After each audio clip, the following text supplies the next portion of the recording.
Today, in the media conference with Lal Goel, which is brought to you by V4 News, Karu News, V4 Stream, Manladu TV India, News Gaon se, Samvad Sarokar News, Bharat Post News, Gyan and Organ Donation India Foundation. Our endeavor is to enlighten you with the current topic. And today's topic is not only current, but very, very relevant. And the topic is science of aging. But before I will go to our main topic, I would like to inform you that today world is observing World Wildlife Day. On 20th December 2013, at its 68th session, the United Nations General Assembly proclaimed 3rd March the day of signature of the Convention of International Trade in Endangered Species of Wild Fauna and Flora in 1973 as UN Wildlife Day, to celebrate and raise awareness of the world's wild animals and plants. World Wildlife Day will be celebrated in it's celebrated every year with different themes as a way to highlight the central role of forests, forest species and ecosystem services in sustaining the livelihoods of hundreds of millions of people globally, and particularly of indigenous and local communities with historic ties to forested and forest adjacent areas. Media conference with Lal Goel wish you all a very happy World Wildlife Day. And today also the other day is World Hearing Day. World Hearing Day is a campaign held each year by Office of Prevention of Blindness and Deafness of the World Health Organization, WHO. Activities take place across the globe, and an event is hosted at the World Health Organization on March 3rd. The campaign's objective are to share information and promote actions towards the prevention of hearing loss and improved hearing care. The first event was held in 2007. Before 2016, it was known as International Ear Care Day. Each year, the WHO selects a theme, develops educational material, and makes these freely available in several languages. It also coordinates and reports on events around the globe. The theme of World Hearing Day 2022 is to hear for life, listen with care. Media conference with Lal Goel hopes that by observing this day, more and more awareness will be created so that hearing loss can be prevented. Now, coming on the main topic, the science of aging. Aging, progressive psychological changes in an organism that lead to a decline of biological functionings and of the organism's ability to adapt to metabolic stress. Science of aging, or gerontology, is the study of the social, cultural, psychological, cognitive, and biological aspects of aging. The word was coined by Leah Leach McInvaux in 1903 from the Greek geron, old man, and study of. The field is distinguished from geriatrics, which is the branch of medicine that is specialized in the treatment of existing diseases in older adults.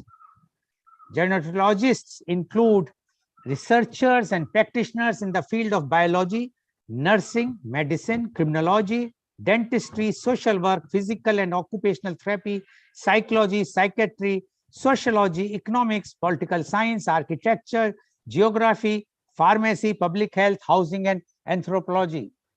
The multidisciplinary nature of this gerontology means that there are a number of subfields which overlap with gerontology.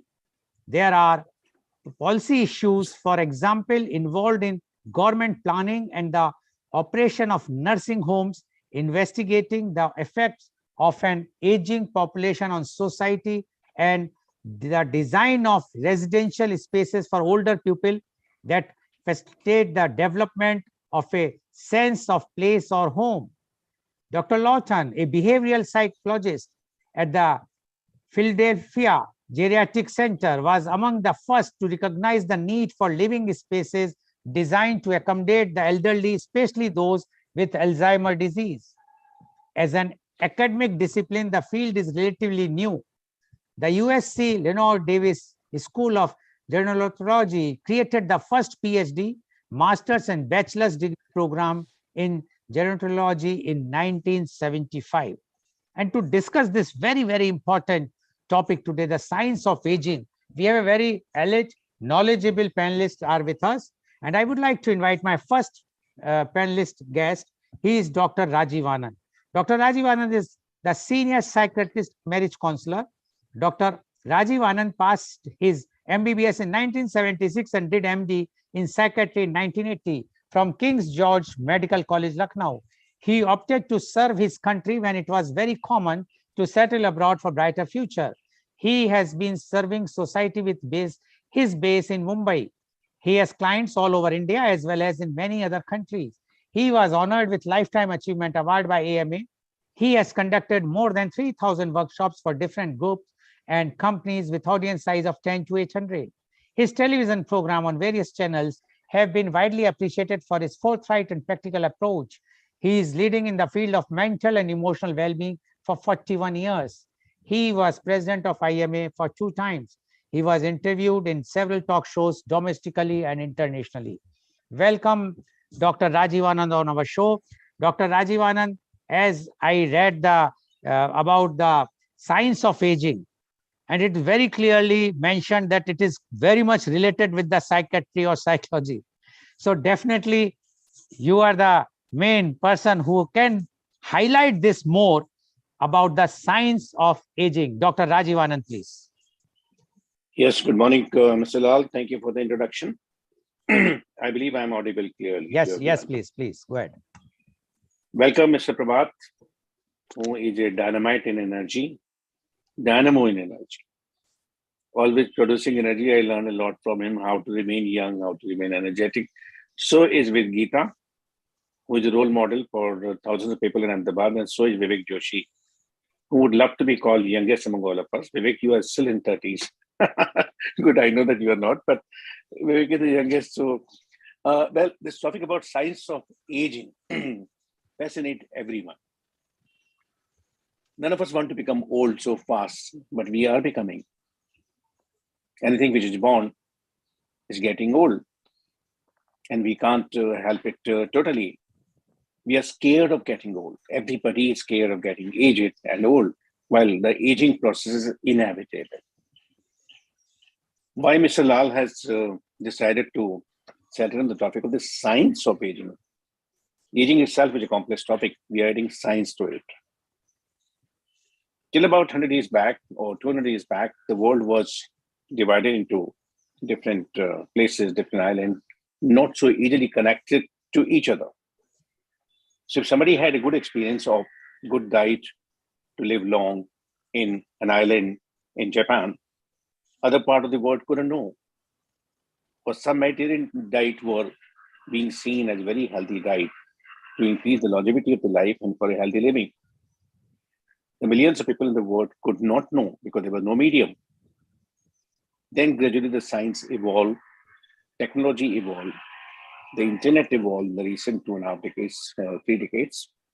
And whatever an individual or a group of individuals or a section of society was experiencing could be spread to other part of the world, to the other section of the society, to other countries. And whenever anything can be replicated without any bias by other group of people, and the similar findings are found or similar results are found, then it becomes part of a science. I may say individually sitting in one corner of the world that I take 10 glasses of water and I feel young. That may be my individual experience. But if there are 200 people or 500 people or 5,000 people or 5 lakh people who say, yes, 10 glasses of water is healthy for every individual, then that becomes part of science. So today we are talking about the science or the scientific aspect of aging. We have to accept we are carrying a body. We know the name Rajiv, Prabhat, Geeta, Vivek. We don't know or we don't realize that that name is just a filmy name. The moment we are out of this world, name would disappear. We are carrying a highly evolved technological body. Highly technologically evolved a machine which is working around the clock, of which we are the owner, of which we are the master. And we have control on it up to some extent to manage it. And what exactly I mean by it? By remaining scared of the old age, by remaining scared of the death, which most people are, because fear all over the world is death. By remaining scared about hospitalization and major diseases, one doesn't help himself. Even the third wave has not settled down completely. People are talking about the fourth wave. I heard from Canada, some people are talking about fourth wave. I heard from local people in Bombay, fourth wave. Isn't that totally misplaced? Everybody become messenger, everybody become a spreader of the negative news, the fearful news. And every one of us grab it left, right, center. Whole newspaper is full of negative news. So let's first look into, do I know enough about aging process? Am I ready to learn little more? If I am, then I'm ready to control my life up to great extent. God has empowered us. Nature has empowered us. That's why I admire people who are close to the nature. They are lucky, they are billionaire by themselves. If they're close to the nature, they may not have tons of money in the bank account, but they have tons of nature to help them live joyfully. So back to scientific aspect of it, I think those who may not have read on this topic need to know that how many cells this highly evolved technological machine called body, how many cells it does have? 30 trillion cells. To me also 1 trillion wouldn't make sense how much it is. I may know 1,000, I may know lakhs, I may know crores, but what trillion does make it? So if I draw a figure of 30, 30, after that I write 30 again, 30 I write, and then I write 30 and then again 30 and then again 30 and again 30. Means 12 after 30. That would make 30 trillion cells in the body. And out of this 30 trillion cells in the body, they're not static, they're not static. They're constantly changing. So every day, almost 330 billion cells are dying every day. Natural process, not a disease process, dying every day. Fortunately, the good aspect or the good news or the silver lining is that almost 3.3 million cells get produced every day. Most of them, they are blood cells. But 3.3 million cells get produced every day. So as long as this dying cells and new cells, balance is there. Even though technically the number of dying cells would remain more than the number of new cells, relatively. Yet the body is capable of constantly manufacturing new cells. Now, as long as we keep on offsetting this degenerating cells with our capacity to regenerate cells, we are healthy. We have a sound posture. We maintain good walk. We maintain good muscle tone. We maintain all parts functioning optimally. But when we don't supervise it, as happened in most of the cases, or when we abuse our system by excessive food, or excessive sleep, or excessive rest, or other kind of toxins, or the kind of various other addictive substances, then we expedite the rate of degeneration.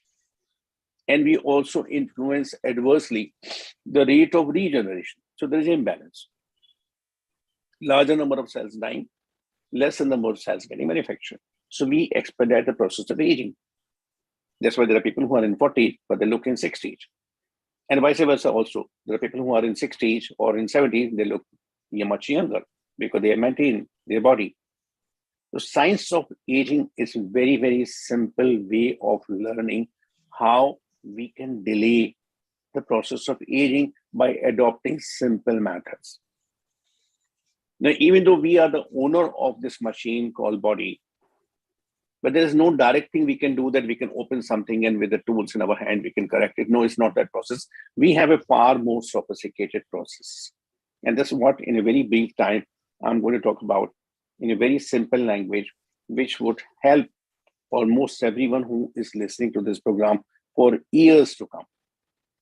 Even those of us who have come in 60 age, yet we have another 20 years, we can make our life far better. Mr. Ali is a live example of it. Mr. Rabat is a live example of it. They are living life beautifully, healthily. Is it too difficult to attend to a simple suggestion that 5 minutes we close our eyes and we stop looking, we stop saying 5 minutes. We give rest to the body, we give rest to the eyes, we give rest to the optical nerve, we rest to the occipital lobe where this sensation from the retina goes. 5 minutes. So 5 minutes we give rest to that part of sensation load, which constantly going through the eyes and a huge load goes. I'm not ready with the data, but it's amazing data. How many millions of sensory input goes through the eyes, and the brain is constantly working at that. You get a newspaper one, if you get 10 newspaper every day, how much time you take to read it or go through it or flip through the pages or organizing it, where to keep it? And God forbid, if you have 100 paper coming to your home, you will have a big mess to arrange where to keep it, where to park it, where to read it, where to store it, how to get rid of it. So the brain is receiving millions of sensations. 5 minutes, at least 4 times in a day, eyes closed. What are you doing? I would explain to the purpose of it. Similarly, 5 minutes, you can put some earplug in your ear. I keep on doing my own way of research, how it helps. And I do plenty of experience or experiments before I speak. Last few days, I've been experimenting with the earplugs. I bought one, I bought second, I bought third. And the third one is the best. I put last night in my ear and slept with the open window with the traffic noise, which I've never done in the last 28 years of being in this flat. Yet I slept 95% noise eliminated. I had a totally sound-free sleep. And I can do it in the daytime also. Earplugs, even cotton buds, may not be that efficient, but any earplug. So 5 minutes experimented, no sensation to the ears. 5 minutes, no sensation to the eyes, separate. Till now, separate for ears. 5 minutes, I will not move my body. I will not move my body. I will stay still as best as possible. As best as possible. 5 minutes separately, I will not talk. I will not talk any word. Is it too difficult a task to keep quiet 5 minutes? Let's begin with 5 minutes, 5 minutes of each. Stopping seeing, separate time. Stopping listening, separate time. Stopping moving your body, separate time. Stopping talking anything, separate time. And then gradually merge them. At the same time, you will neither move body, you will neither see, you will never hear, nor you will talk. Same time. So once you have four wheels, these four sensations, stabilize or make them still, then your fifth one, the thought process, which is running at a speed of huge speed, almost 300 thoughts per minute, 60,000 thoughts in 24 hours. So that will become less. And the moment that curtain of thought static goes down, you get access to something which all of us have heard about, but have not understood that deeply, which I am learning for last almost 45 years, extensively reading. I began reading on the subject way back in 69 and reading continuously every day beside my academic. Then you get access to the higher level of consciousness. Higher level of consciousness, the word, all of us have heard about it. Of course, there are various gurus, various programs, various new age gurus, various places where this is packed and repacked and sold at different kind of MRP and that higher level of consciousness. But the fact is that you have possibility of accessing that higher level of consciousness, which is running your body, which is making your heart palpate, which is making your blood run, which is making every part of your body function optimally. We are not aware about it. But right now, everything happening in the body, right from digestion of the breakfast, which we took half an hour back, or the blood circulation, or the making of the urine, or making of whatever else, we all are slightly less conscious about. A beautiful system body is being run by that higher consciousness, which come to us subtly, digitally. This word wouldn't have been easily acceptable till 20 years back or 15 years back. Now we all have Bluetooth. Whole music stream is passing through Bluetooth. Invisible, intangible, but everything is reaching. My voice is reaching to you by Bluetooth. No wire. no touch. Similarly, the heart conscious energy is going to us, getting downloaded without being aware through that technology. And we can have reasonably control on that, and we can enhance on that. Why I say my gratitude to Mr. Prabhat and why I'm fascinated by his lifestyle, he loves nature. I did whatever research on Mr. Prabhat. He's from Uttarakhand. He is close to nature. He also has nature around his house. He has nature by way of owning 2 dogs. That's also part of nature. Anyway, the point over here is whenever we can have access to the heart consciousness, we expedite, we increase the supply of that energy, which governs, which regulates our body, and which take it to a higher level.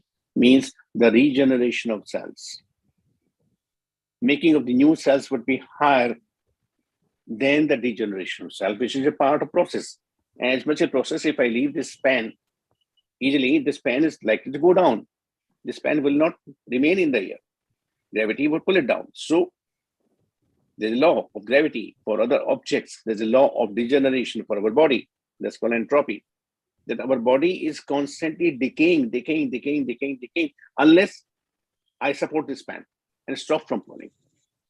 Unless I do many activities, as many as possible activities, which can reduce the process of the entropy, which can reduce the process of the degeneration or decaying process, and which is in our hand. And that's where the science is. Why I'm emphasizing the word science? Because this is now global. This is not one Mr. Rajivanan talking about a corner of the room. That has to be taken in the gospel truth. No. Had that been so, then this wouldn't have been called science. Science is read it, listen to others, read about others, being practiced globally. And this is a bit unfortunate, which it's a bit sad, that we have so much of access, so much of easy access to the information or knowledge like this now, never before in the past. Now we have it. Yet we are scared of phase 4 or what's called COVID 4th stage, or we are scared of cancer, we are scared of heart problem. I myself post-bypass, CABG, 9 years back, 2 angioplasty. I'm not scared.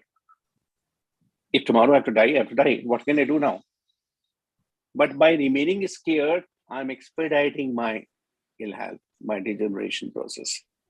So, few things which I have narrated now, few I would speak in my second round. I'm equally eager to listen to Prabhat, as well as to Geeta, as well as to Vivek.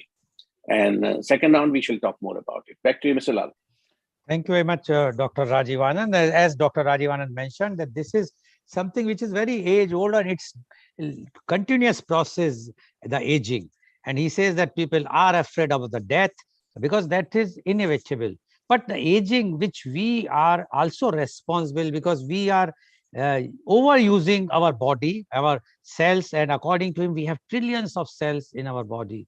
And those cells are dying. Like he gave a figure of 330 million cells are dying, and 3 million are being generated every moment. So according to Dr. Rajivanan, if we will not give some rest, and according to him, the best rest is 5 minutes close your eye, 5 minutes close your ear. Closing of ear means try not to listen anything. You should be and then 5 minutes try not to move your body.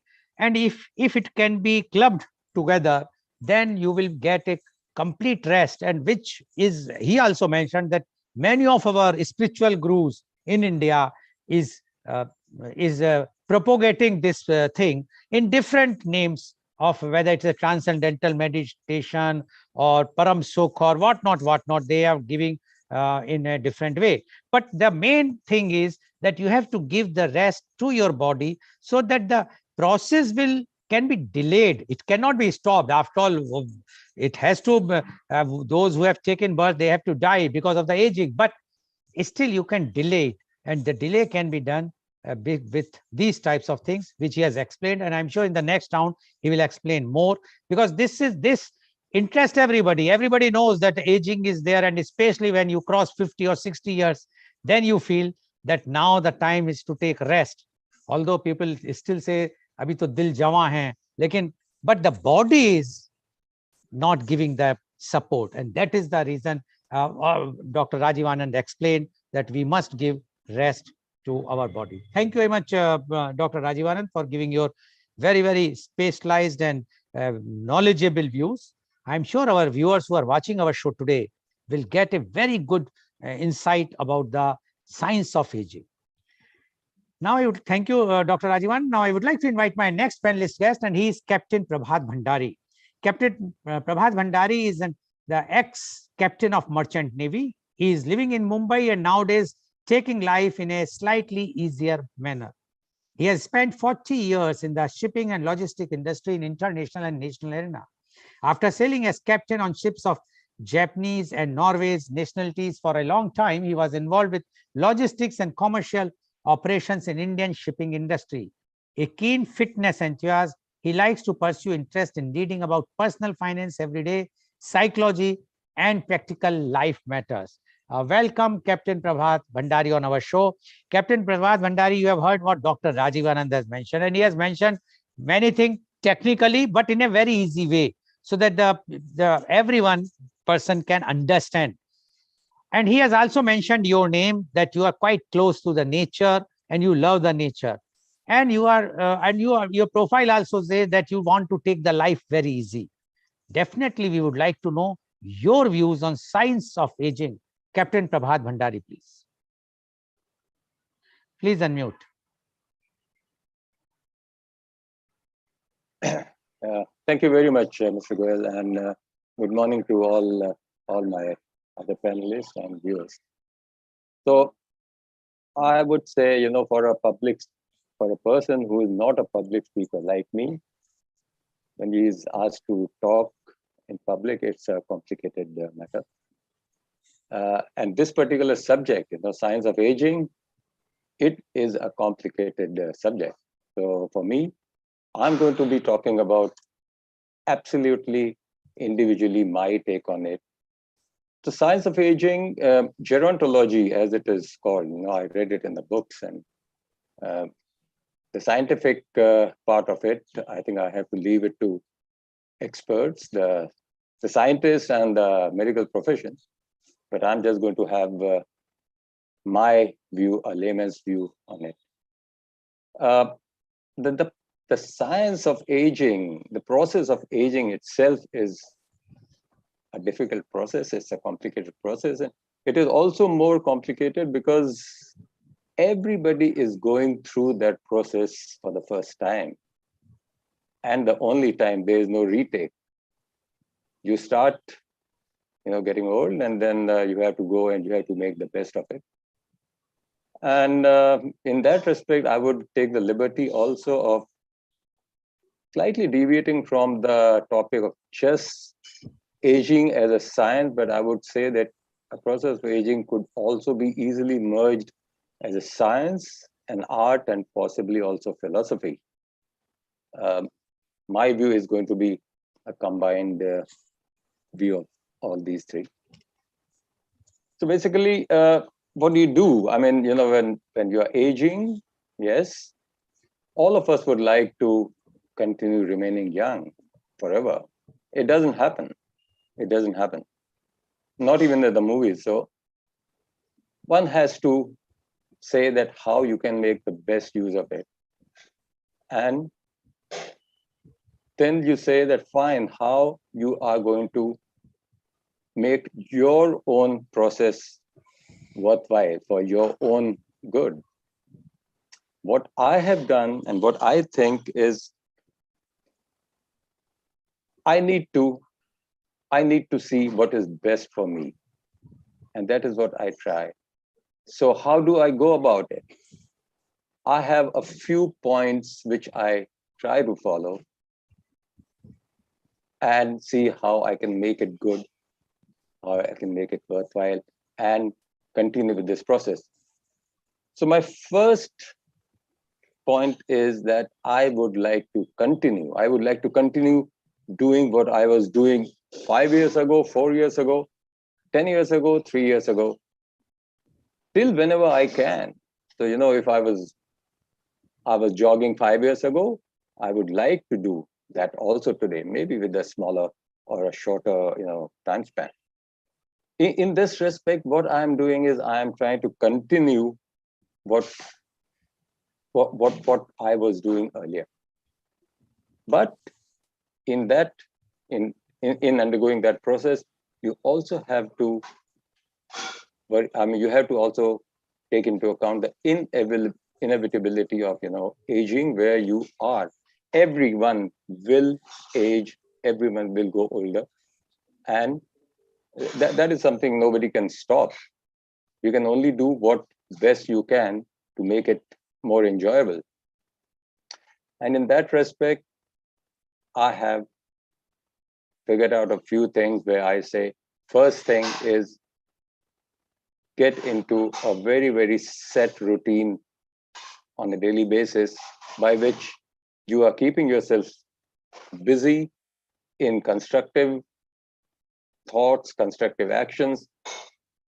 Keep yourself occupied in constructive activities so that time doesn't hang heavy on your hand, which is the worst part, where if time is heavy on your hand, you start getting bored, and boredom leads to despondency, and the process of aging increases that much faster. So I feel that you have to get into a set routine, get into very, very important part of this is how to manage this is to get into physical and mental activities. Get into exercising as much as you can to keep your body fit, do a bit of meditation, do a bit of yoga to keep your mind alive, your mental faculties alive, and to keep your mind calm. There are other things which, life by itself is not just a question of aging process, but you also have to take care of a lot of other things. The practical aspect of it is that you have to start saying that, yes, you have to take care of the practical aspect. So get your, get your paperwork in order, get your life in order, get all your paperwork in order so that you have made it easy for for your family to come once you're gone. That's part of documentation.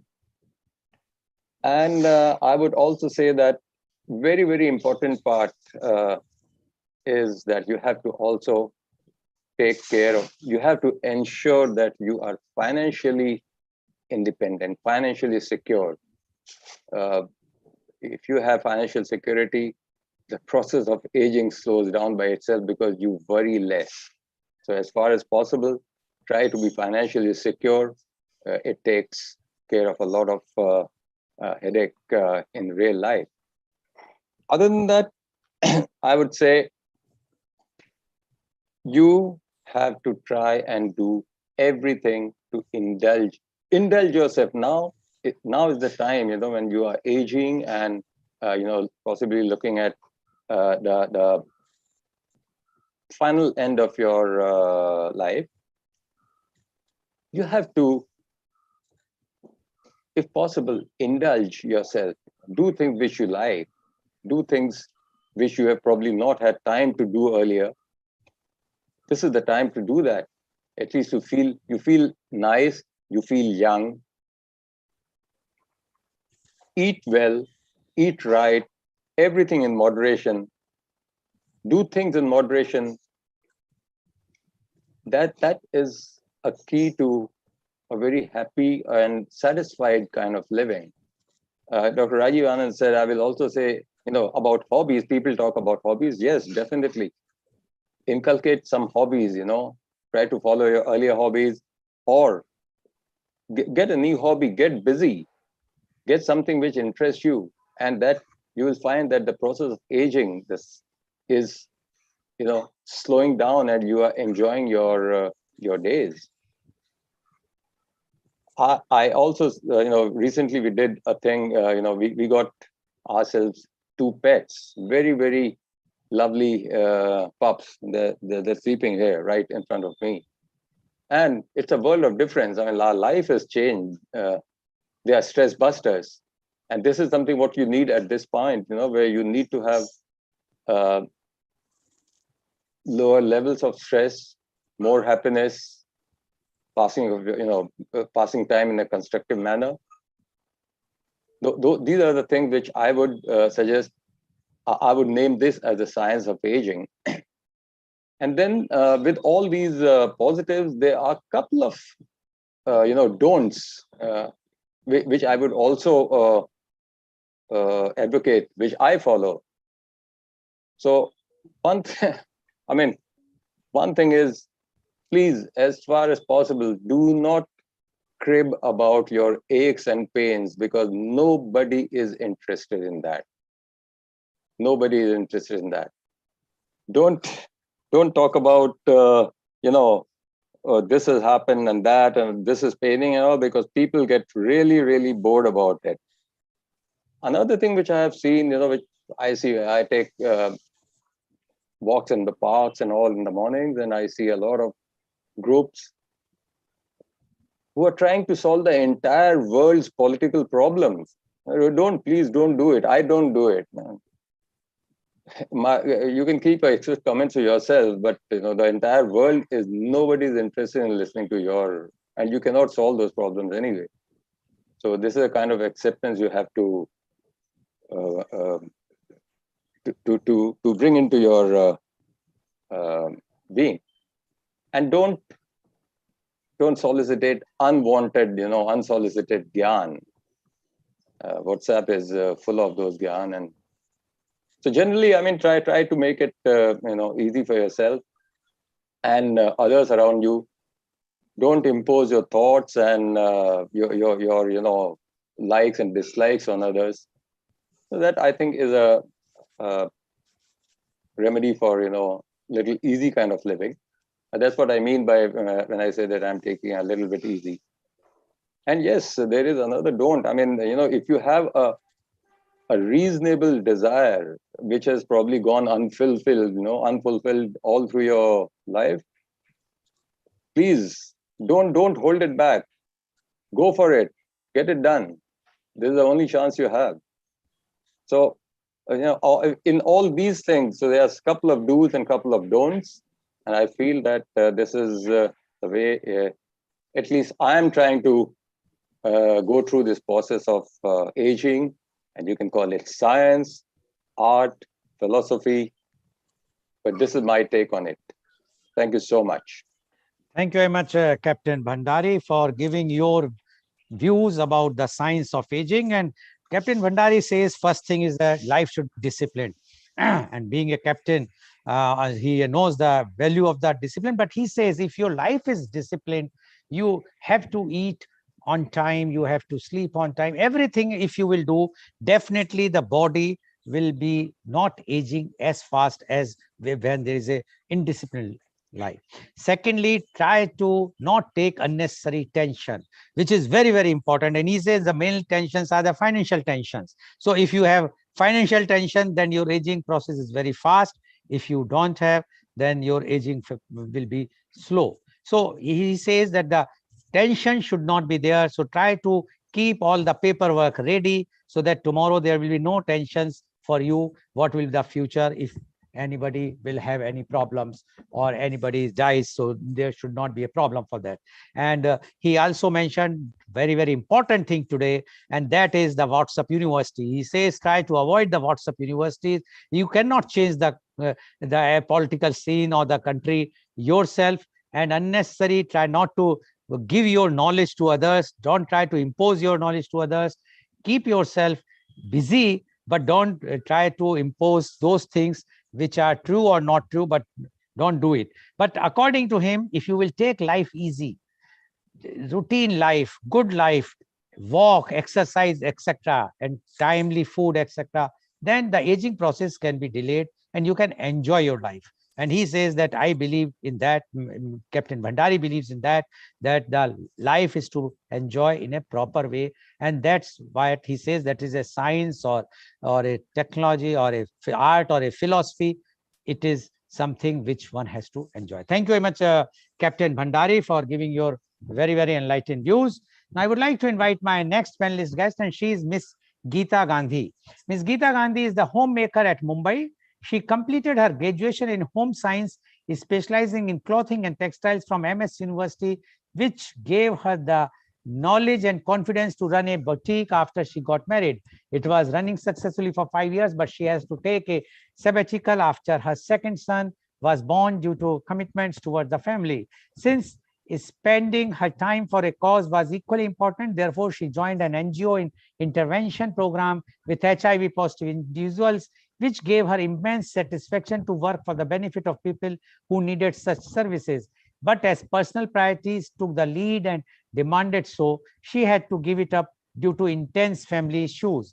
She is a homemaker now since then, keeping herself busy managing her home and family, and also traveling, reading, and socializing, which she loves to do. She feels at this stage doing what she wants to is a very important for each one of us if we are lucky to have this opportunity.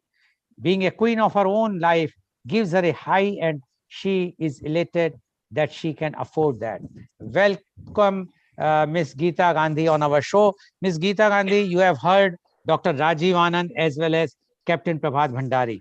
Both have given their views. Dr. Rajiv Anand more technical views in a very simple language, and Captain Bhandari gave his own experiences about the science of life, science of aging, sorry. So we would like to know now your views about the science of aging. Ms. Geeta Gandhi, please. Good morning, everyone. Thank you, Mr. Goel, for the brief introduction. So, yes, Dr. Rajiv Anand spoke about the technical part of it. And Mr. Captain Prabhat, you said about other things that are important in life, which I agree to you also. Even in my beliefs, I believe to a lot of things that you say you should be done. Because life is just not, aging is not just about the body. So for me, aging, for me, for everyone, aging is inevitable. But how you can age gracefully is what is important. How you respond or react to the process of growing old. So aging is a privilege and nature's blessings that we are alive. Aging can be one of the most fascinating and liberating processes if we allow it to be. But for most of us, when we hear the word aging, we are perhaps engulfed by fear, by uncertainty, by negative thoughts. How do you overcome this? Do you try to look younger through beauty balms or fat diets? Aging, in my view, as Dr. Prabhat also said, is living your best life and having the physical and mental health to enjoy it to the fullest. It is more about leading a healthy lifestyle than keeping the wrinkles at bay. Whatever be the age, we all need to take good care of ourselves, our diet, hydrate well, exercise adequately, and so on. But the most important aspect is to accept the changes that are taking place. Finding meaningful activities to do, taking care of our mental health, keeping stress levels to the minimum, practicing mindfulness, and always being happy. I have experienced that low stresses and high happiness level goes a long way in helping you live and age well. In the early years of my life, I was not a happy person. I would cry for the tiniest of reasons and become sad for the silliest of situations. Accepting any change in my life was a Herculean task for me. And I got married in my early 20s. And in the first 20 years of my life, I changed 10 houses and 5 cities. So whether I liked it or not, this change was inevitable. I slowly began to realize that being miserable is not going to help me, neither my family. At this stage, I was introduced to the Chinmaya Mission Study Group, which proved to be a game changer for me. On this spiritual journey, I realized that being genuinely happy is the key to live and age well. What I discovered for myself and which resonated the most within is that happiness comes from within. Happiness does not depend on any external factor. It is a state of your inner well-being. I have found that negativity, anxiety, and such emotions bring you down badly. It is difficult to find your way back every time. Resilience reduces as age passes. For these kinds of negative feelings, yes, as we age, our resilience to these type of negative feelings does reduce. Just as I fully accepted the changing situations in my life, I accepted all the physical changes in my body too. I have gray-haired head, stretch marks, puffy eyes, all marks all over the body, etc. As I said before, aging is inevitable and learning to embrace it makes all the difference to oneself. Forging or developing meaningful relationships and a strong and warm social network also helped me improve my mental and physical well-being and longevity. I always try to engage in activities that I enjoy the most and that fuels my happiness. I always make myself readily available for the people around me, and that gives me tremendous happiness and satisfaction. I firmly believe that the world needs more people to build each other up instead of tearing them down. I am careful about my diet and do follow some form of an exercise regime, which is quite regular. Almost 4 years back, I decided to go all grey. And that namak or kali mirch look that you see. These amazing greys have made me a head turner, much to my amazement and amusement. I keep myself physically active and keep my stress levels low. So while we take care of our health and our bodies, it is important not to be obsessed with it.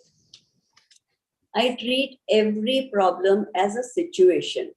I strongly believe that whatever comes to me is what I deserve and I'm supposed to receive. I accept everything as a prasad in my life. Another very important aspect of aging well is to sleep. I need my 8 hours of sleep daily. I practice mindfulness by living in the present, making the most of this moment, and accepting it unconditionally. There are a few value systems that help me living a full life.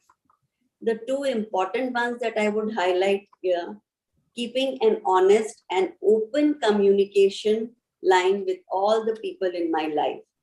I firmly believe that communication helps in resolving a situation most effectively, and maintaining and giving importance to my relationships is paramount.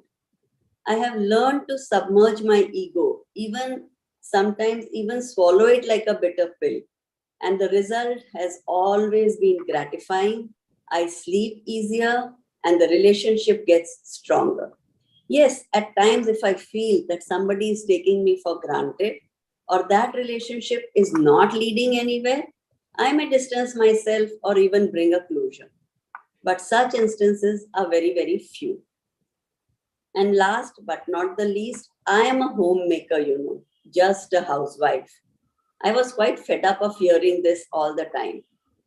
Thankfully, things are changing today, and the care work that women do, whether they have a professional career or not, is being recognized at all levels, including by policymakers. Yes, I did go through the self-doubt of not doing anything, but my husband, my in-laws, and my inner circle of friends made me realize that we are not just the housewives, but we are human resource developers. I am of equal importance to the society or the economy as a working person is. So this change or shift in mindset that I brought about and accepted. As I keep telling my friends, I am the queen of my queendom. The size of the queendom does not matter. What matters is to own oneself and one's identity. Create your own path and walk on it fiercely as a Rani. Your queendom awaits you. This is true for everyone. I hope that my thoughts and experiences I have shared with you all today may resonate at some level. The easiest thing in the world is to be happy, if only we allow ourselves to be. I will end with a few lines from a poem I came across on the internet. So feel proud when you say how old you are. It's a testimony to all your struggles and mini awards. Now it's a shame if we say age is just a number, because it's another chance at life's adventure. You see, eventually everything becomes old. So while you are at it, let's try to grow old. Let's live a life creating many, many stories to be told. Let's look forward to growing old. Thank you all so much. Thank you very much, Ms. Geeta Gandhi, for giving your personal views, personal experiences about the science of aging. And she rightly said one thing, the happiness, the key of aging, science of aging is happiness. As Captain Bhandari mentioned, how to be well disciplined and exercise, etc. But the key is the happiness. Whether if you are happy, if you are mentally satisfied, definitely the aging will not be that troublesome. Rather, if you are enjoying, then there is no problem. And according to Ms. Geeta Gandhi, there is no shame to say that how old you are, because it's an experience. And if it's a happy life, then there is no problem. And she has narrated her own things, how she felt so much scared initially and how much cranky she used to be. But now she has changed a lot, and she has found that the life is very full of happiness if we try to mold ourselves in that way. Thank you very much, Ms. Geeta Gandhi, for giving your views on the science of aging. Now, I would like to invite my last but not the least panelist guest with us, and he's Mr. Vivek Joshi. Mr. Vivek Joshi is the director, A. Joshi Strategy Consultants Private Limited. Mr. Vivek Joshi has more than 30 years of international management experience in several functions and industries. He is the author of a book, Startup to Scale Up, Entrepreneur's Guide for Venture Capital, and several publications listed at expertstart.com, publications, videos, etc. He is an alumnus of IIT Bombay, University of South Florida, and IIM Ahmedabad.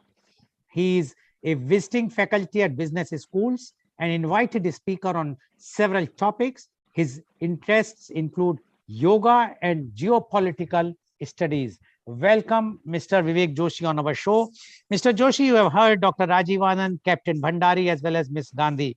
They have given their views in a different aspect, although the goal is same, but their approach is different. Although Dr. Rajiv Anand has mentioned the technical side, but Captain Bhandari and Ms. Gandhi has given their views.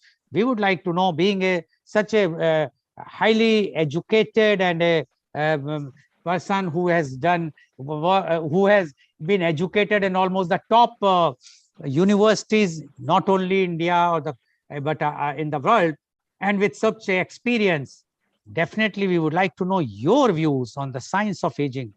Mr. Vivek Joshi, please. Thank you, Mr. Goel, and good morning to all the panelists. After so much of wisdom has been shared, so what I'm about to say will probably sound more practical and more simpler. But first of all, I don't like the word aging. You know, aging to me sounds passive. It is as if time is doing something to you. I would rather use the word maturing. It is something more. It shows what you are contributing or what benefits you yourself have. So let's say we are not aging, we are maturing. Therefore, what is it that we bring to the table as people who are maturing? Now, first of all, before we do anything, we need to make sure that we ourselves are, as they say, healthy. Now, Doc has covered a lot of the mental aspects. Let me just emphasize some of the physical aspects. It's very important to keep up with regular exercise. I have two friends. Both of them got heart attacks and bypass surgeries. One took up running after the bypass, the other took up mountaineering. And the chap who started running now runs a 42-kilometer marathon. So the mind-body connection, if you keep your body young, your mind remains young. If you keep your mind young, your body remains young. Just make sure that you don't hurt yourself, because with time, the process of recovery takes longer, and there is nothing which slows you down than bad health. So good health is extremely important, mental and physical, and there's really nothing which can substitute that. Now, moving from health, the other thing which comes is that as maturing people, we have seen a lot of cycles in our life. And that is something which we can contribute to the world. In fact, that is something which no one who is younger to us anywhere in the world, even if he's the president of USA or prime minister of India, has the same thing as someone who has experience, if that person is younger. So what you have is contributing your experience and contributing your advice. Don't be a preacher. People will themselves come to you for advice. People who are younger don't like to be told what to do. People who are younger want to learn from your experience. So be willing to share your experience when asked. But do not preach. Do not try to tell them what to do. That's so it is useful then to sit back periodically and go over your life. And by periodically, I mean you could do it once in 3 years, you could do it in once every year, depending on how you want it, as to what you have learned in your life and how that is relevant. A simple 2-3 page write-up will do. I keep encouraging my friends to write books. I write book. I've written one book, not books. I write a book and papers, so that whatever is there with me remains for the world to use or not to use as they want. So be willing to share more of this. It also keeps you mentally young when you do these kind of things. The next thing, since I've been connected with the financial services industry, the biggest mistake which maturing people do is they do not plan for their financial future. Keep in mind one thing, that if inflation, you can pick out a number of your choice, runs at 5 or 5.5% per year, your savings bank interest is not going to give you that interest, and therefore your interest rate is negative. The other thing to keep in mind is that even if inflation runs at 5 to 5.5, healthcare related inflation runs at 10% plus per annum. And so it's imperative to start doing your financial planning from the age of 50 onwards. Build in major healthcare expenditure every 3 to 4 years at an inflation of 10% per year. And your yearly planning at 5 to 5.5% of inflation. It is not very difficult to do. Once you do it, it takes half an hour of updating every year, not more than that. Because by the time you're 50, your expenses are fairly clear. One practice which I've tried to do at every stage in my life is make 15-year plans ahead. So these plans can be annual. So to try and, children's education, my kids are not married, children's education, their marriage, etc. But build in enough provisions for healthcare. Realize one thing, that your life now is going to outlast your savings, given the progress in medical technology and how people are remaining healthy. Now, if you're going to rely on your savings sitting in a bank or in FDs, you are likely to run into trouble. So you have to do asset allocation. The earlier you start, the better. You start at 19 years of age, wonderful. If not, I'll just say, when you do systematic investment plans, the best time to start an SIP was 20 years back. The second best time is today. So I would strongly suggest you do an asset allocation, allocate something to equities, do something for debt mutual funds, fixed income, which is your interest, etc., real estate, and gold. Because otherwise, there is nothing worse than running out of money while you are still alive. One thing to remember in this hyper-connected world is that we are bombarded with a lot of information. Now, when we look at this, sociologists say that there is a continuum from data to information to knowledge to wisdom. As you are maturing, you should be contributing more of knowledge and wisdom. Now, wisdom comes a little more with difficulty to people. I doubt if I will ever have wisdom, but that's a different thing. At least one can have knowledge. And information becomes knowledge when you, of the other things, you also learn to appreciate the context and the history. And maturing people have a much better understanding of history than those who are younger. Therefore, we who are maturing are in a position to see a broader perspective of things, both time-wise as well as in other aspects. And it is important in this day and age of information overload. The other thing I would emphasize is that, there's a very good book called Factfulness, and it's humorous also. I would recommend that people read it. He has shown data saying that the conclusions that the media leads you to are actually diametrically opposite from what reality is. This world is much better, and human condition is much better than what it has ever been. And therefore, that is something to feel positive about. And positivity is good because positivity should spread. So our parents did a wonderful job in giving a world better than what they received.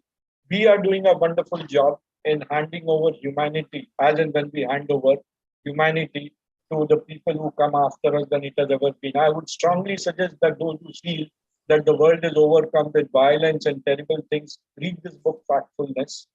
There's a second book you can read called Abundance, which shows how good the human condition today is. So that is in terms of feeling good about it. The next thing is realize that technology is a force which is going to accelerate.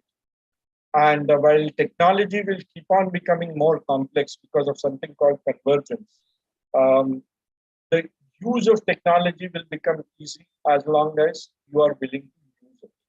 Because people will give you these interfaces, application processing interface on your mobile, etc. It's very important, and I see that in people who are older with me, that there is a lethargy and inertia towards technology.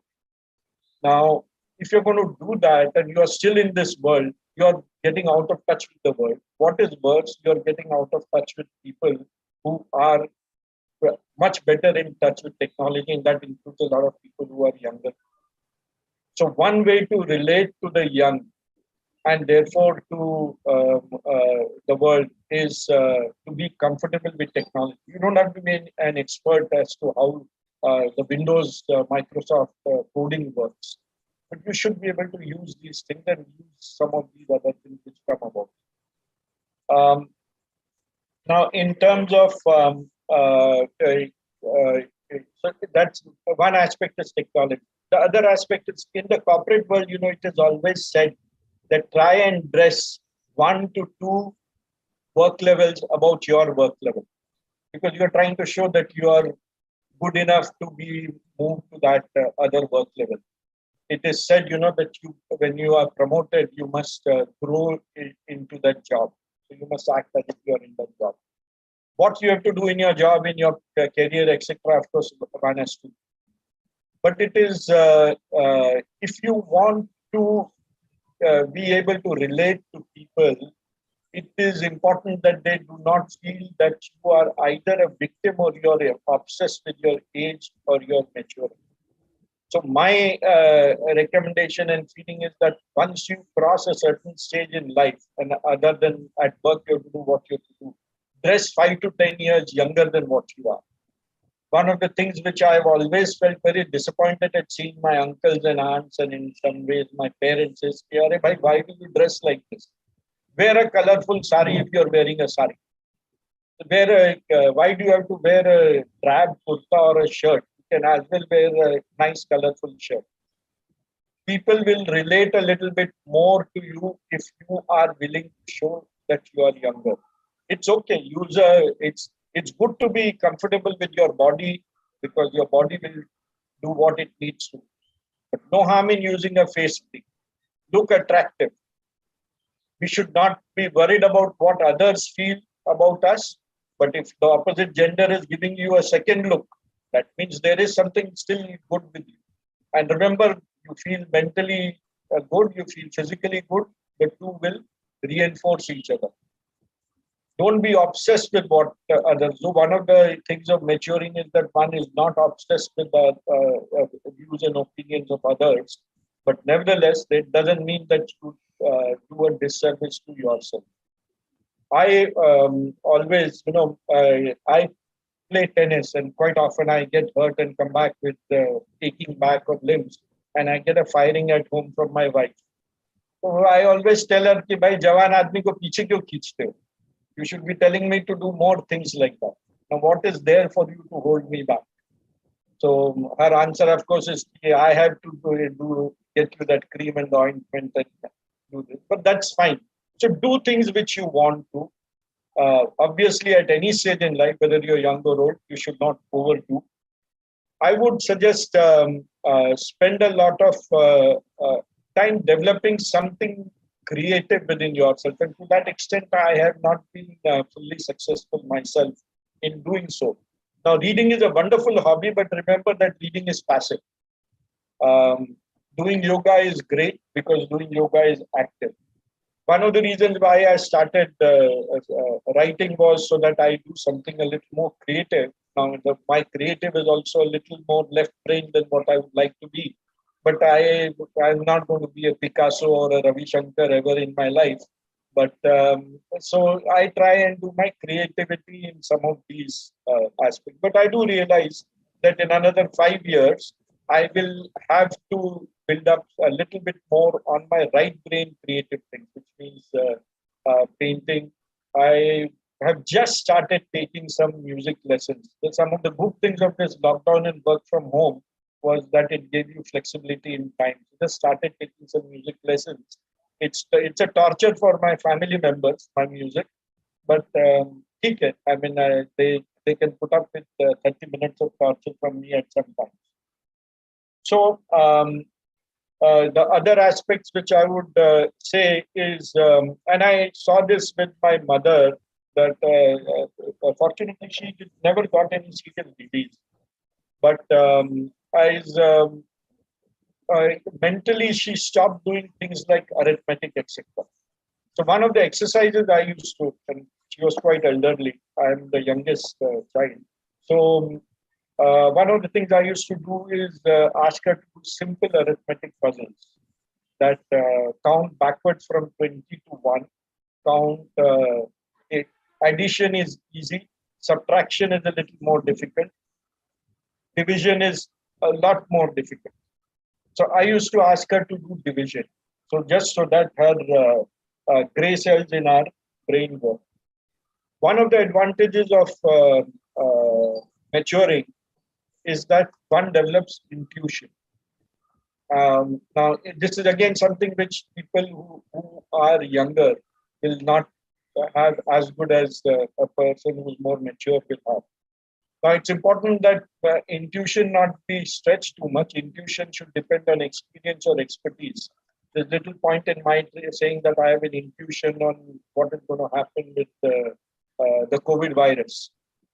But in the things that you have experience of, you have something which the PhD from Harvard and MIT will not have, and that is intuition.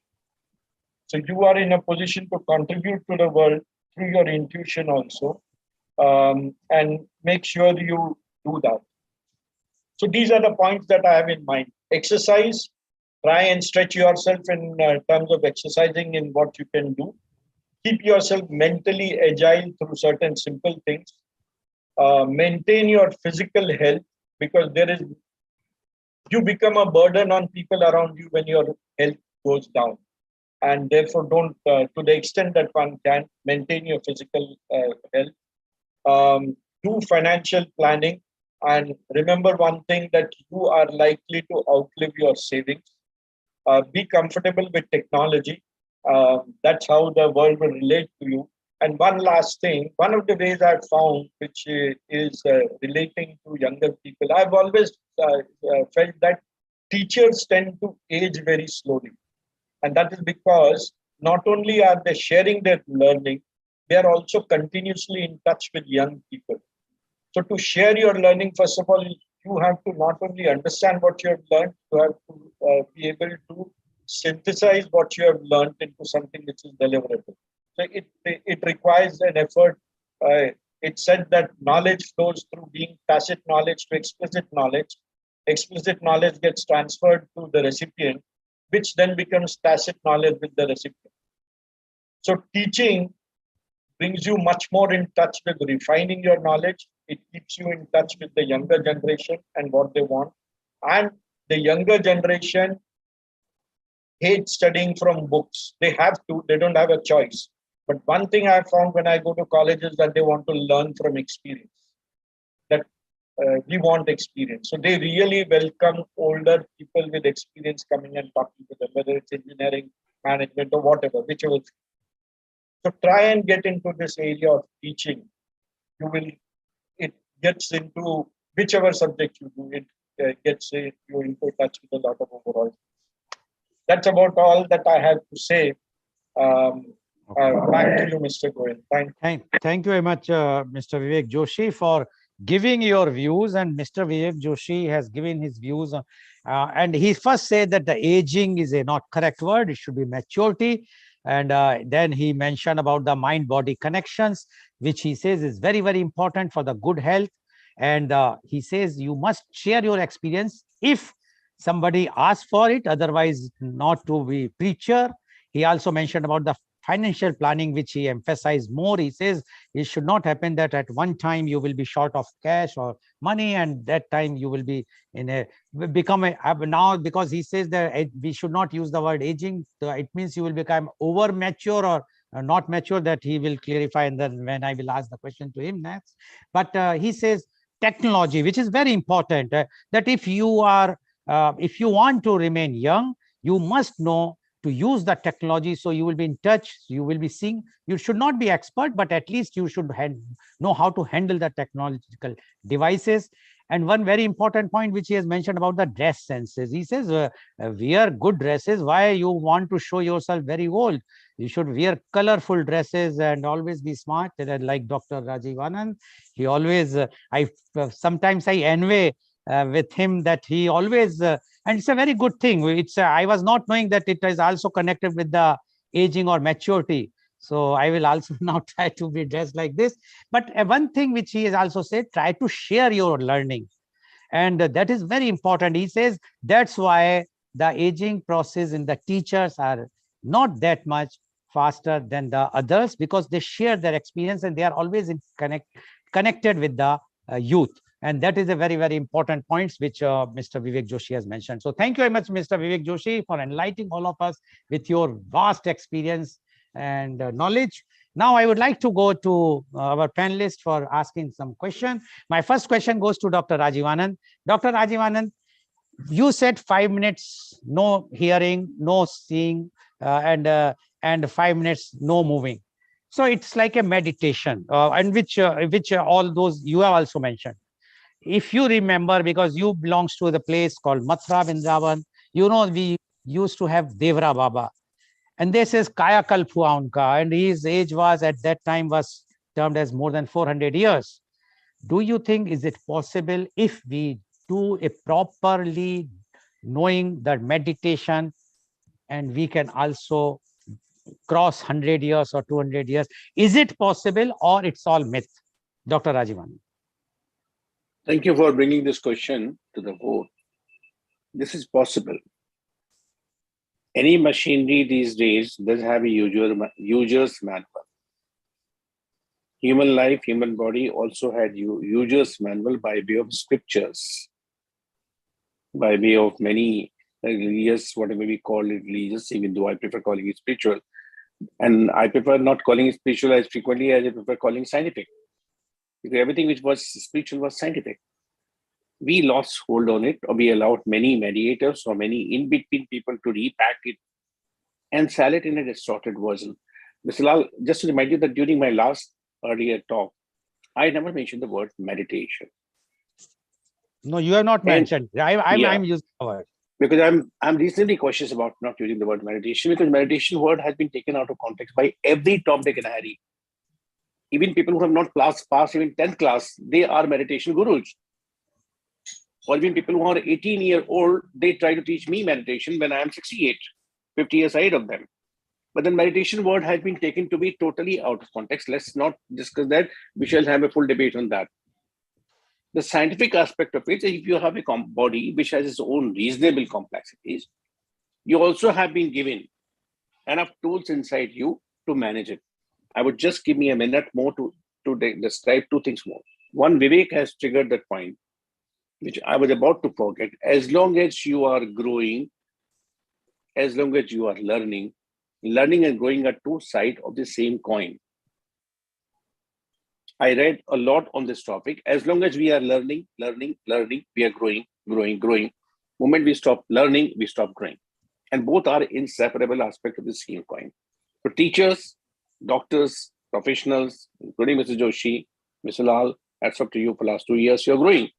Had you not been doing media workshop like the way we are doing it every day, you would have been lying on the bed at the moment, having a third or fourth cup of tea.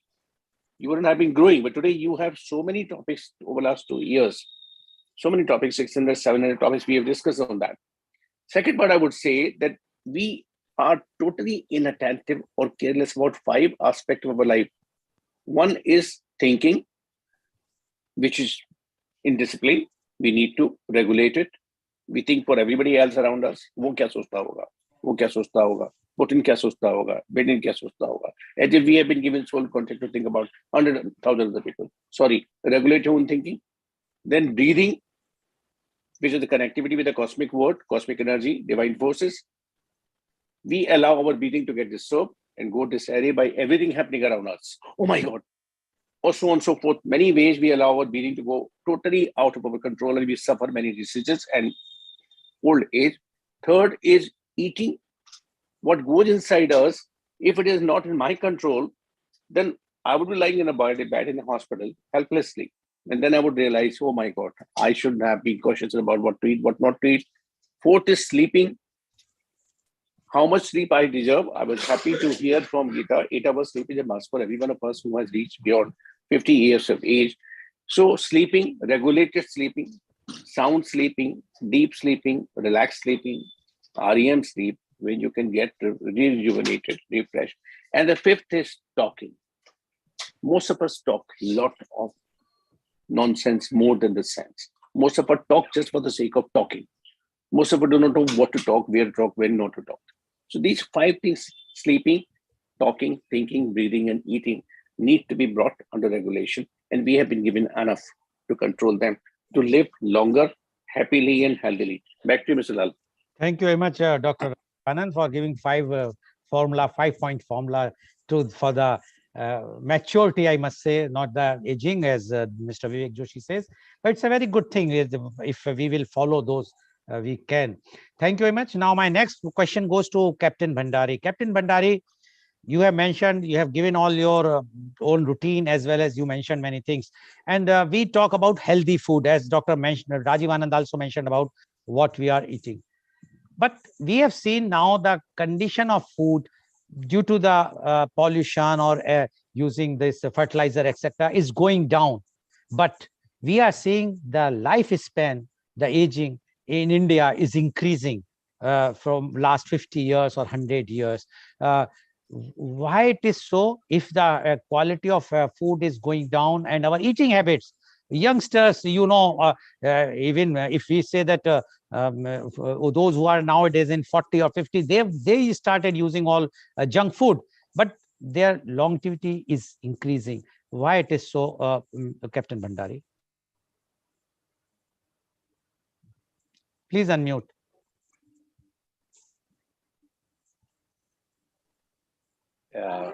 Mr. Goel, very good question. Also very practical, in present day circumstance. So I would say eating right is the key for longevity. And you said that, the quality of food is going down, and but still the longevity is increasing. I would tend to disagree here, because I think the quality of food is definitely going up. Also, the biggest thing is that the awareness about what we are eating is increasing, even in the younger crowd today. So we've always had, in Indian food, it used to be always fried stuff, and I think that was one of the biggest disadvantages. And how many times do you have fried stuff? I don't. We don't have fried stuff. And when I talk to so many people around me, the wrong kind of food. An occasional samosa is fine. It's okay. I also love it. Okay. So, but what you are saying is a bit quite debatable thing, that Indian food versus. But we will take this topic also sometime. Thank you very much, Captain Bhandari. Now, my question goes to Ms. Geeta Gandhi. You mentioned about the life full of, but the tension and stress what we have. Even everyone is having, as Mr. Vivek Joshi said, that it has to be so. How we can mature or aging to comfortably with such type of tensions or stress which we are facing today in our country, in at least in India, because earlier we used to have a joint family and everything we shared, but now the nuclear family, we have to face all those tensions solo or alone. So what do you say about this? Yes, so Dr. Lal, I agree, we all have stress and tensions in life. But the key to is it how we deal with it. Okay, we don't have joint families anymore, but I'm sure we all have set of friends, our children, our near and dear ones whom we can share our stresses with. But people have become very secretive. They want to keep everything within. Till you don't open up and have an open communication, like I said in my talk, it's not going to help. Okay. So how truthful you are to yourself is the key to it. Okay. Thank you. Thank you, Mr. Gandhi. Now my question goes to Mr. Vivek Joshi. Mr. Vivek Joshi, aging or maturity, whatsoever is demographic. I will give you an example that in India, in the year 2019, the age limit, the maximum is average age, you can say, the 69.66 years. While in USA, it was 78.79 in the same year. And UK, it was 81.20 year. So why it is happening in India, where we are with so much contents, joint family, meditation, and I will not use the word meditation, but all those things we are having, the temples or mosques, everything, religion. So why, Mr. Joshi? Both in answer to this question and in general, it's important that data points not be seen in isolation. Now we are saying India is at 69 years, yes. But India in the 1900, the lifespan was 27 years. At independence, it was 37, 38 years. Now today, India is at 69 years. So one reason is obviously medical care and this, which is why I said the human condition today is much better than it has ever been. We have almost eliminated hunger. If you leave COVID out, we have almost eliminated hunger, but not undernutrition. We'll get there. We have doubled our almost increased lifespan by 80%. The Americans and the Britishers haven't done so in the last 50 years. Okay. We are catching up with them. Okay. Thank you very much, Mr. Joshi. So viewers, you have seen today the science of aging. All our experts have given their views.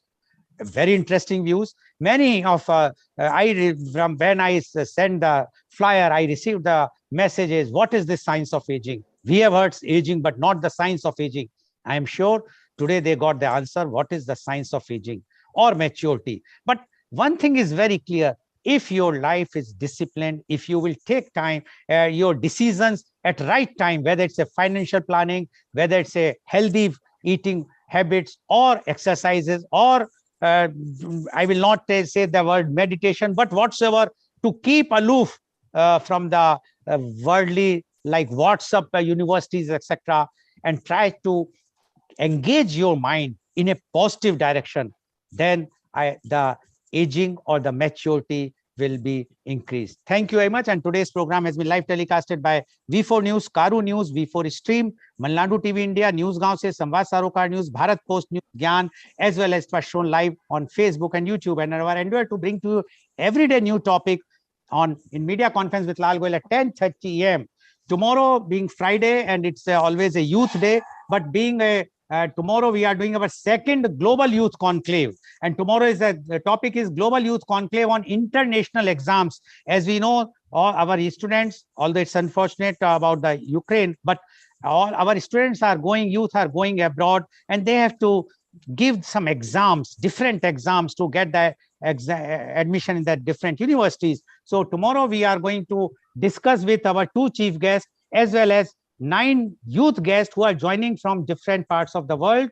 Our chief guests are Father Salim Joseph, Advocate, Director, Edu Skill International, Nelyadi, and Mr. Avinash Kumar, Business Solution Architect, MHK Incorporation, Florida, USA. And our youth guests are joining Ms.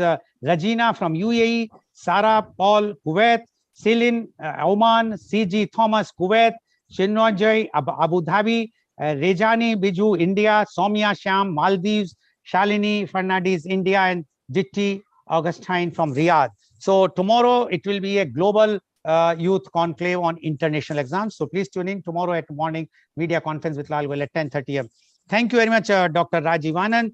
Thank you very much, Captain Prabhat Bhandari. Thank you very much, Ms. Geeta Gandhi. And thank you very much, Mr. Vivek Joshi, for enlightening all of us about the science of aging. And thank you.